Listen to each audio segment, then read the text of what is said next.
Hello বন্ধুরা, কেমন আছো তোমরা সবাই? আশা করছি সবাই খুব ভালো আছো, সুস্থ আছো। আমিও ভালো আছি। আমার নতুন একটি ব্লগে তোমাদের সবাইকে জানাই অনেক স্বাগত, অনেক ভালোবাসা। তবে আজকের ভিডিওটা আমাকে দেখিয়ে শুরু করিনি, আজকের ভিডিওটা মাকে দেখিয়ে আরম্ভ করলাম। বাজে এখন ঘড়িতে 7টা। তো মার প্রত্যেক দিন সকালবেলায় কী কাজ থাকে এইটাই ভাবলাম আজকে দিয়ে ভিডিওটা আরম্ভ করি। দেখো, নিজের মা মাই হয়, মায়ের জায়গা বলে না কেউ পূরণ করতে পারে না। সেই 5:30টার সময় উঠে যায়, জানো তো। এমনিতে তো এসির হাওয়ায় শুতে পারে না, আর আমার জন্য তো এসি সারা রাত বন্ধই হয় না, কারণ আমার খুব গরম লাগে। আমার এই যবে থেকে প্রেশার বেড়ে গেছে না, আমি একটুও গরম সহ্য করতে পারি না, বিশ্বাস করো। মানে একদম যেন শ্বাস নিতে আমার কষ্ট হয়। তো সবার ঠান্ডা লাগলেও আমার তো ঠান্ডা লাগে না। আর সারা রাত মানে হালকা করে এসিটা চলে, আবার তার সাথে পাখাও চলে। কিন্তু মা তো ঘরে শুতে চায় না, মা বলে আমি সোফার ওপরেই শোবো। কিন্তু দেখো, আমরা দরজা টরজা বন্ধ করে ঘরে শোবো, আর একটা মানুষ বারান্দায় শুয়ে থাকবে, কেমন লাগে। তো তোমাদের দাদাভাই বলে না ঘরেই শুতে হবে। এবার ঠান্ডার জন্য মা আর ঘুমাতে পারে না, কারণ মা আবার বেশি ঠান্ডা আর বেশি গরমটা সহ্য করতে পারে না। তো সেই কারণে প্রত্যেক দিন ওই 5টা 5:30টার সময় উঠে চলে আসে বাইরে। তারপরে এসে তো টুকটাক করে নিজের নিজের যা কাজ থাকে আস্তে আস্তে আস্তে আস্তে করে করতে থাকে। আজে এখন ঘড়িতে ওই 7টা মতো। আমি উঠেছিলাম বাথরুমের জন্য। তো তখন দেখি মা কুলেখাড়া বার করছে, ভাবলাম তোমাদেরকে দেখাই। তোমাদের দাদাভাই তো মানে প্লাস্টিক কুলেখাড়া নিয়ে এসছে। প্রত্যেক দিন মা সকালবেলা ওঠে, আর আগে তো সেদ্ধ করে দিত। তো অনেকেই আমাকে বলেছে, যে মাকেও বলেছে যে সেদ্ধ করে খাওয়ার থেকে এটা যদি একটু রস বার করে খাওয়া যায়, এটাতে নাকি আরও বেশি উপকার। তো মা প্রত্যেক দিন সকালবেলা উঠে ওই কিছুটা করে পাতা নেয়, ধুয়ে বেছে পরিষ্কার করে শিলনোড়াতে থেতো করে এরকম রস বানায়। আমার জন্য রসটা বানিয়ে তারপরে যে বাদবাকি যেটা থাকে ওটাকে আবার জলে সেদ্ধ করে, ওইটা মা খায়। তো যাই হোক, তারপর আমাকে রসটা দিয়ে দেওয়ার পর মা ওটাকে আবার সেদ্ধ করে মার জন্য 1 কাপ খায়। কুলেখাড়ার গুণ তো অনেক, সেটা তোমরা জানো। তারপরে আর শুইনি, জানো তো, আর শুতে ইচ্ছে করছিল না। ভাবলাম বসেই থাকি। বসে থেকে থেকে তারপরে দেখলাম পেছন পেছন তোমাদের দাদাভাইও উঠে গেল। বলল, অনেক দিন তোমার হাতে চা খাই না, একটু চা করো না। কারণ বিকেল টাইমটা তো আমি চা করে দিতাম, কিন্তু মা আসার পর থেকে আমি বিকেলবেলা তো আর চা করি না। তো আজকে দেখলাম অনেক দিন বাদে ঘুম থেকে উঠেই বেচারা চা চাইলো, তো দিলাম 1 কাপ করে। চিনি ছাড়া চা করেছিলাম, তারপরে চিনিটা মিশিয়ে দিলাম ওরটায়, কারণ মা তো খাবে না চিনি দিয়ে, মার যেহেতু সুগার। তো মা চিনি ছাড়া চা খায়, আর তারপর তোমাদের দাদাভাইকে আমি চায়ের সঙ্গে চিনি মিশিয়ে দিলাম। আর আমি তো খাবো না চা, কারণ আমার জন্য খাবার দাবার মার সব রেডি করা হয়ে গেছে। তো আমি উঠেছি তো অনেকক্ষণ, তো চাটা করে দিয়ে অনেকক্ষণ একটু বসে টসে তারপরে আসলাম এখন ব্রাশ করতে। আমার বেসিনের ওখানটায় দেখতে পেয়েছো, আমি ওই কিন্তু একটা পাতা যেই সবুজ রঙের অনলাইন থেকে নিয়েছিলাম না, একটা কিন্তু আমি এখানটায় রেখেছি। যেন বেশ ভালো লাগছে দেখতে, তোমাদেরকে দেখাবো দেখাবো করে দেখানোই হয় না। তো এখন মুখ টুক ধুয়ে এবারে গিয়ে খাবো, কারণ অনেকক্ষণ উঠেছি তো খিদে পেয়েছে। 1 বোতল জল খেলাম বসে বসে, তারপরেই ওদের চাটা করে দিয়ে মুখ ধুলাম। চা বিস্কুট খাওয়া এখন আমার পুরোই বন্ধ হয়ে গেছে, চা বিস্কুট এখন আর খাই না। তো সকালবেলাটায় এই খাবারগুলো খাই। তো দেখো, মাও চা খায়নি এখনও। তো মা বলছে তুই আগে কুলেখাড়াটা খা, তারপরে খাবো। তো এইটা না আমার একদম ভালো লাগে না, জানো তো। মানে আমি কী যে কষ্টে খাই, একমাত্র আমিই জানি আর ওপরওয়ালা জানে। তো মেয়ের বেলায় সত্যি কথা এত কিছু কষ্ট করতে হয়নি। তো মেয়ের বেলাতে আমার কিছু প্রবলেম ছিল না, আমি শুধু খেতে পারতাম না, কিন্তু আর কোনো প্রবলেম ছিল না। আর রোগা পাতলা ছিলাম, একদম কোনো কষ্ট ছিল না। আর যাই হোক, এখন আমার নানা রকমের সমস্যা তোমরা জানোই, আর তার জন্য আমাকে যে কি কি খেতে হচ্ছে একমাত্র আমিই জানি, যে আমাকে কি কি খেতে হচ্ছে। নাক মুখ চিপে কোনো রকম খাবারগুলো গিলছি, মানে খাওয়া তো আর বলে না, ওগুলো গেলা বলে। কুলেখাড়াটা খেতে গিয়ে আমার পুরো বমি উঠে আসছিল, তবু নাক মুখ চিপে জল দিয়ে দিয়ে আমি ওটাকে গিলে নিয়েছি। তারপরে বসালাম 1 গামলা জল। বাইরের ওয়েদারটা দেখলাম অনেকটা পরিষ্কার। কালকে তো সবাই চলে গেছে, দিদিরাও বিকেলে চলে গেছে। তো আগের দিন যেহেতু অনুষ্ঠান গেছে, বুঝতেই পারো পরের দিনও দিদিরা ছিল। সেইভাবে আর ঘরদোর কিছু পরিষ্কার করিনি, সব জায়গার জিনিসই অগোছালো হয়ে আছে। তারপরে কাছাকাছিও অনেকগুলো জমে আছে। তো দিদিকে মানে কাজের দিদিকে গতকালকে বলেই রেখেছিলাম যে দিদি যদি ওয়েদার ভালো থাকে তাহলে আমি 1 বালতি মতো ভেজাবো। সকালবেলা উঠেই দেখলাম না ওয়েদারটা ভালোই আছে, ওদিকে মার তো সব কাজ হয়ে গেছে, মানে মার যা যা কাজ থাকে ঠাকুরের বাসন ধোয়া ওগুলো সব হয়ে গেছে। তো এইবার আমার কাজ বাকি। তো তোমাদের দাদাভাই চা খাচ্ছে দেখে আমি সাইকেলটাকে সিঁড়ির ঘর অবধি নামিয়ে দিলাম। এরপরে যেটা আগে না করলে না সেটা হচ্ছে আমার এই গেট খোলা, পর্দা খোলা আর জানলা খোলা, সেগুলোকে আগে খুলে ঠুলে এবারে ওদিকে 1 গামলা জল বসিয়েছি, তার মাঝখানে গিয়ে আবার ভিজিয়েও আসবো। আর আমি যখন কাজ করতে থাকি না জানো তো, এক এক সময় না মায়ের ওপরে খুব রাগ ওঠে, আবার ভাবি যে আমার ভালোর জন্যই তো করছে। আমি যখন কাজ করব আমার মা আমার সামনে থেকে সরবেই না, মানে যেই কাজটা দেখবে আমি একটু নিচু হয়ে করছি বা একটু আমার কষ্ট হচ্ছে তাড়াতাড়ি গিয়ে ধরবে। তো আমার জানো তো খুব মানে কষ্ট হয় মায়ের জন্য, কারণ মা তো সুস্থ না। তো সেই কারণে মা যখন কাজগুলো করে হাতের জোরে পারেই না করতে, এক এক সময় হাত কাঁপে, তখন এত কষ্ট লাগে বিশ্বাস করো। কিন্তু ওই যে আমি করতে চাইলে করতেও দেবে না, তো সেই কারণে নিজেই করবে, আবার কাজ না করতে দিলে উনি আবার রাগও করে। তো সেই কারণে ভাবি যে ঠিক আছে চলো করুক। আর মা তো যেহেতু আমার জন্যই এসছে এখানে, আর ওনার আমি কিছু বলে ওনাকে মন খারাপ করতে চাই না, তো যা মনে চায় সেইভাবে করুক। তো তোমাদের দাদাভাইকে দিয়ে না গতকালকে দেখো এই যে ঘরের সামনে আর রাস্তার দিকে অনেকগুলো দড়ি টানিয়েছিলাম, কারণ সব থেকে সমস্যা হয়েছে এখন জামা কাপড় মেলা। রোদ উঠলে এই তো আমার এই একটাই তার দেখতেই পাও, আর এখানে যেহেতু পদ্ম গাছটা শিউলি গাছটা সব বড় বড় হয়ে গেছে, সেই কারণে জামা কাপড় মেলাই যায় না। তো আমি সেই কারণেই তোমাদের দাদাভাইকে দিয়ে কালকে তারটা নিয়েছি, যেদিকে যা ফাঁকা ছিল নিচে তারটা নিয়েছি, কারণ ছাদে তো এখন আর উঠতে পারছি না, সত্যিই এখন খুব উঠতে কষ্ট হয় ছাদে।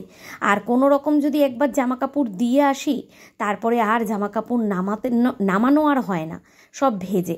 তো সেই কারণেই নিচের দিকে তারটা নিয়েছি। আর এই দেখো বিছানার চাদর টাদর সমস্ত কিছু তুলে এনে 1 বালতি জামা কাপড় ভিজিয়ে দিয়েছি। এইবারে এসছি মানে এই দিকটা গুছিয়েই আগে চলে গেছিলাম জামা কাপড় ভেজাতে, জানলা খুলেই দেখি দিদি ওদের বাড়িতে চলে এসছে, তাড়াতাড়ি করে গিয়ে আগে জামা কাপড় ভিজিয়ে বাইরের কাজগুলো সব গুছিয়ে আসলাম।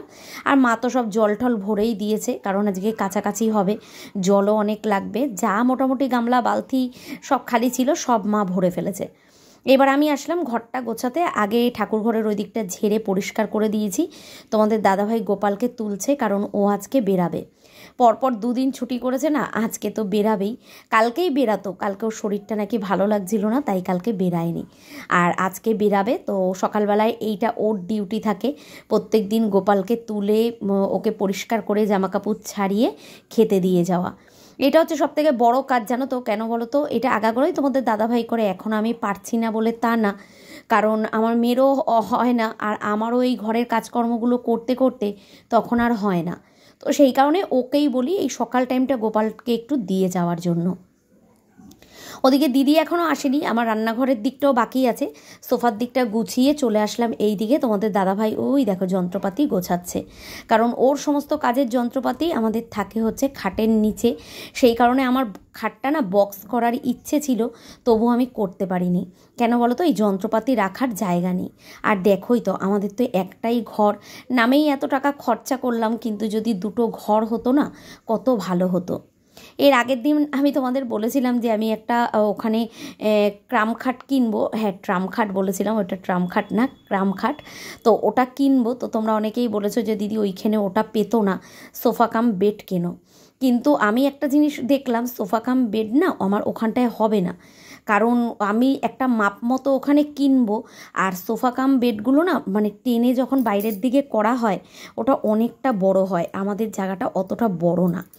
তবু এখন কিছু করছি না। তোমাদের দাদাভাই বললো দেখো এখন তো কোনো অসুবিধা হচ্ছে না, তুমি যখন ডেলিভারি হয়ে একেবারে বাপের বাড়িতে থেকে আসবে তখন যা হোক একটা ব্যবস্থা করব। এখন তো আমাদের মানে অসুবিধাও হচ্ছে না, তো সেই কারণে এখন থাক। তো ভাবলাম যে ঠিক আছে চলো তাহলে এখন থাক, পরে এটার ব্যবস্থা করব। আর আমার আগাগোড়াই খুব ইচ্ছে ছিল জানো তো, যে যখনই কোনো দিনও ঘর বাড়ি করতে পারলে আমি দুটো ঘর করব। কিন্তু আমাদের জায়গার পজিশনটা এমন, দুটো ঘর তো আর হলো না। সেই বর্তমানে একটা ঘরের মধ্যে কত অসুবিধা হয় সেটা তো জানোই। চারিদিকে জিনিসপত্র দিয়ে ঘরে আর এদিক ওদিক জায়গা দেখা যায় না। এই যে তোমাদের বলি না, এখন আমি এই ড্রেসিং মানে শোকেসটা আর এই খাটের যে গ্যাপটা, ওখান থেকে আমি আর বেরোতে পারি না। তোমাদের দাদাভাইকে বলেছিলাম খাটটা একটু ঘুরিয়ে দাও, মানে সামনের দিকটা প্রথম যখন আমরা খাট পেতেছিলাম যেমন ছিল তেমন করে দাও। তোমাদের দাদাভাই বলছে ওইভাবে করলে কিচ্ছু হবে না, জানলাটা ওদিকে আর যাওয়াই যাবে না, খাটের ওপর থেকে উঠতে হবে। সব চিন্তাভাবনা করলাম, ভাবলাম ঠিক আছে চলো এখন আর কিচ্ছু করব না, হয়ে গিয়ে তো আমি বাপের বাড়িতেই থাকবো। তো তখন তারপরে আসার পরে তখন দেখব কি করা যায়, কি একটা ব্যবস্থা করা যায়, একটা তো মানে সিদ্ধান্ত নিতেই হবে। তো যাই হোক, দেখো এদিকে আমি তো ঘর গুছিয়ে দিয়েছি আর মেয়েও পড়তে বসে গেছে। এখন খুব অসুবিধা হয় জানো তো বিছানার চাদর চেঞ্জ করতে। বিছানার চাদর পাততে গেলে এত অসুবিধা হয়, আমি যেন বিছানার চাদর সেই আগের মতো টান করে পাততেই পারি না। মোটামুটি আমি একটু পেতে দিয়ে সাইডগুলো সব সামনের দিকেরগুলো গুজে দিয়েছিলাম, আর ওপর দিকটা মেয়ে ঠিক করে দিয়েছিল। তারপরে ও গিয়ে পড়তে বসলো আর আমি এদিকে ভাবলাম ঘরটা আগে ঝাঁট দিয়ে নিই। দিদি চলে এসছে, দিদি এখন কাছাকাছিগুলো করছে, তার মাঝখানে আমি ঘরটা ঝাঁট দিয়ে পরিষ্কার করে দেব। তো জানো তো দিদি আমাকে বলে যে তোমার ঘর ঝাঁট দিতে হবে না, আমি ঘরটা ঝেড়ে মুছে দেবো খানি। কিন্তু কি বলো তো, আমার মনে হয় ঝাঁট দেওয়ার ওপরেই কিন্তু ঘরটা পরিষ্কার থাকে। দেখবে মোছাটা তো ঝট করে হয়ে যায়, ঝাঁটটা যদি সুন্দর করে দেওয়া হয় না, তাহলে ঘরে কিন্তু ধুলোবালিটা পুরো বেরিয়ে যায়, ঘর একদম এমনি চকচক করে। তো আমি বললাম না দিদি থাক, আমি যতদিন পারছি দিই, যখন আমি পারবো না তখন তুমি দেবে খানি। তো এখানে দেখো সুন্দর করে ঝাঁট দিয়ে নিয়েছি, আর আমার মারও কিন্তু স্নান হয়ে গেছে। সকালবেলার 9টার মধ্যেই মাকে বলি একদম স্নান করে নিতে, আর বাজে ওই দেখো এখন 10টা। মার স্নান হয়ে গেছে, এদিকে সব জল ভরাও আছে, আর দিদি কাজ করে গেলে তারপরে আমি স্নান করি, তার আগে আমি করি না। তো এদিকে এখন সব পরিষ্কার করে দিলাম, আর রান্নাঘরটা দেখো পুরো ছিটিয়ে আছে। এখন এই দিকটা পরিষ্কার করব, মেয়েকে একটু দোকানেও পাঠিয়েছিলাম। তো চারিদিকটাই একটু অগোছালো হয়ে আছে। আসলে কি বলো তো, যতই দিদি করুক মা করুক যাই করুক, নিজের সংসারের কাজ, নিজের হাতের গোছানো কাজ যদি নিজে একটু না হাত দিই না, মনে হয় সেই জিনিসটা ঠিকঠাক রইল না। আমি শুধু একটা কথাই ভাবি যে ডেলিভারির পরে যখন আমি বাপের বাড়িতে গিয়ে থাকবো, তখন আমার এই ঘর বাড়িটার কী অবস্থা হবে। আমি তো 1-1.5 মাস এদিকে আসবই না, তো আসার সম্ভবও না। দেখো তখন ছোট বাচ্চা রেখে যে আসবো, ঘর বাড়ি পরিষ্কার করব, দেখবো, সেটা তো কোনো মতেই সম্ভব না। ওই আসবো যখন একেবারেই আসবো, তো তখন আমার ঘর বাড়িটার কী অবস্থা হবে। হ্যাঁ, তোমাদের দাদাভাই থাকবে বাড়িতেই, তো দিদিকে বলেছি কাজ করতে না, কারণ তোমাদের দাদাভাইয়ের তো কোনো ঠিক নেই, কখন আসবে কখন যাবে কোনো ঠিক নেই। ও বলেছে রবিবার করে একদিনও ছুটি থাকবে, তো সেই দিন ও ঘর বাড়ি ঝেড়ে পরিষ্কার করবে। কিন্তু ছেলেদের কাজ বুঝতেই তো পারো, আমি সেই কথাগুলোই এক এক সময় বসে বসে ভাবি যে আমার ঘর বাড়িটার কী অবস্থা হবে, আর আমার বাড়িতে এসে তারপরে কি পরিস্থিতিটা হবে। তো সেগুলো ভেবেই না এখন আমার ভয় লাগে। যখন আমি ধরো এই যে সারাদিনের যা কাজকর্ম থাকে সেটা করে টোরে যখন আরাম করি, তখন আমি এই কথাগুলোই ভাবি যে এই আরামের দিনগুলো আমার যদি সামনের মাসে ডেলিভারি হয়ে যায় তাহলে তো একরকম, আর যদি না হয় ধরো 9 মাস অবধি, সেই পুজো অবধি, তারপরে এসে আমার কি অবস্থা হবে, এই 2-3 মাস পর আমার কি অবস্থা হবে। তো সেগুলো ভেবেই এক এক সময় খুব কান্না পায়, কারণ সেই পুরনো স্মৃতিগুলো না মনে পড়ে যায় জানো তো। মেয়েকে নিয়ে যখন প্রথম 1 মাস বয়সে আমি এই বাড়িতে এসছিলাম না, তখন আমার এইরকম ঘরবাড়ি ছিল না, ভাঙাচোরা ঘরবাড়ি ছিল। তো তখন মেয়েকে নিয়ে এসছিলাম, তখন যে কি নাজেহাল হয়ে গেছিলাম তোমাদের কি বলবো। তো সেই সিচুয়েশানগুলোর কথাই আমার খুব মনে পড়ে যায়। আর তখন দেখো বয়স কম ছিল, সেরকম শরীরে একটা জোরও ছিল, আর এমনিই এখন নানা রকমের সমস্যা। জানি না ডেলিভারির পরে এই সমস্যাগুলো মিটে যাবে নাকি। যদি থেকে যায় তো আমি শেষ, আর যদি চলে যায় তো সমস্যাগুলো, তাহলে হয়তো একটু বেঁচে যাব। কারণ সত্যি কথা বলতে পরিশ্রম করতে ভালো লাগে, কিন্তু আগের মতো সেই হুড়োপাড়ি করে তো আর কাজগুলো করতে পারি না। সব কিছুই সময়ের সাথে সাথে পরিবর্তন হয়, সেটা তো বোঝই। ওদিকের কাজ সেরে দিদির কাঁচা হয়ে গেছে, আজকে ছাদে উঠিনি, 3টে চাদর কাচা হয়েছে। একটা গায়ের চাদর, আর আগের দিনকে বিছানার থেকে তুলেছি সেই চাদরটা, আর আজকে ওই হলুদ রঙের যেই নতুন চাদরটা পেতেছিলাম ওটাও তো তুলে দিয়েছি। তো ওই 3টে চাদর কাচা হয়েছে। এবার এদিকে তো অনেক বড় তারটা নিয়েছে, সব দিকটা হয়ে যাবে, কিন্তু চাদরগুলো আমি ভাবলাম ছাদে দিয়ে আসি। তো দেখলাম দিদি কেচে ধুয়ে দিদি গিয়ে ছাদে মেলে দিয়ে এসছে চাদরগুলো। আমি এদিকের যা তারঠার আছে এদিকে দিয়ে দিলে আমার নিচটা হয়ে যাবে। রোদ্দুরটা ঠিকঠাক উঠছে না, তবে ওয়েদারটা মোটামুটি খারাপ দেয়নি। আমি যা কেচেছি মোটামুটি শুকিয়েই গেছে। সব থেকে বেশি কী জানো তো, ছোটো ছোটো জামা কাপড় নিয়ে চিন্তা হয় না, এই যে যখন চাদরগুলো থাকে তখন চিন্তা হয় যে বড় বড় চাদরগুলো কোথায় মেলবো।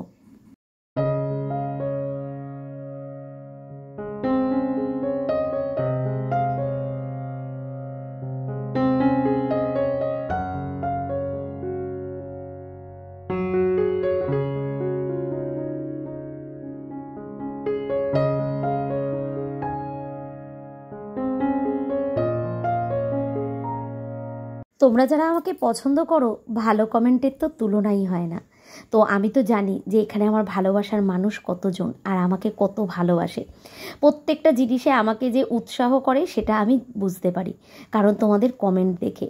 আর ওই যে কিছু মানুষ আছে বলি না, জানো তো, আগের দিনকে একজন একটা কমেন্ট করেছে যে তোমার তো এই বয়সে বাচ্চা হবে, তো তোমার বর তো মানে বুড়ো হয়ে গেছে, তো তোমার তো ছেলে মেয়ে ওকে মানে তোমার বরকে দাদু বলে ডাকবে। তো দেখো, ছেলেদের বয়স কিন্তু কোনো সময় বোঝা যায় না, ঠিক আছে?